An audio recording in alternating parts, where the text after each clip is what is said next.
Hello বন্ধুরা, তোমরা কেমন আছো? আশা করি খুব ভালো আছো। কাকুলি রান্নাঘরে তোমাদের সবাইকে স্বাগত।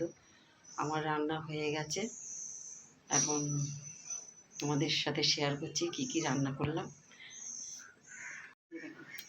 খালকুন পাতা বেটেছি, আর এই যে ডিমের ঝোল করেছি, আর এই যে ডাল করেছি, আমরা দিয়ে ডাল করেছি।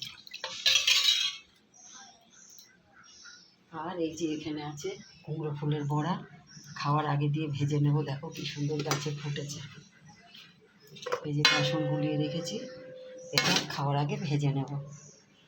এখন বাসন আছে, বাসনগুলো মেজে নেব। কি রোদ, এই বৃষ্টি, কি গরম। সকালবেলা হেঁটে 5:15 উঠি, হেঁটে এসে তারপরে যা করার করে স্নান পুজো টুজো দিয়ে রান্না করতে এই যে এখন বেরোলাম। তাও পরে বড়াগুলো ভাজবো।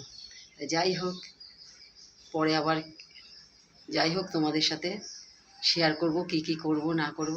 চলো যাওয়া যাক। দেখো বাইরে কি বৃষ্টি পড়ছে, ভাবলাম হ্রদ দেখতে যাব, আর যাওয়া হবে না। ভাবছি বেরোনো যাবে না, কি চরম বৃষ্টি পড়ছে। তোমাদের সাথে একটু শেয়ার করব।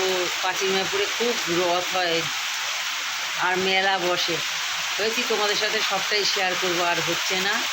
এখন দেখি কমলে তারপর যাওয়ার চেষ্টা করব।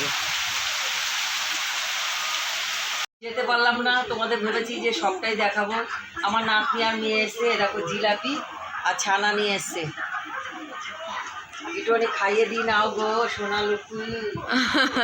লক্ষ্মী সোনা খাচ্ছে, চিনি ছাড়া উপকার আছে। আমি একটু খেয়ে নিই এই ফাঁকে।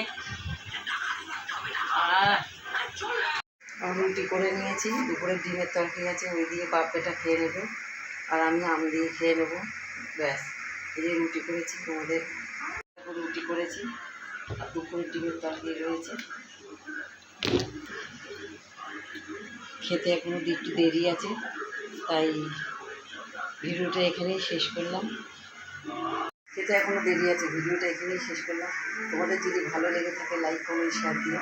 আজকের মতন টাটা। তোমরা সুস্থ থাকো, ভালো থাকো, ঠাকুরের কাছে এই কামনা করি। অবশ্যই আমার ব্লগগুলো দেখবা। রাখছি, টাটা।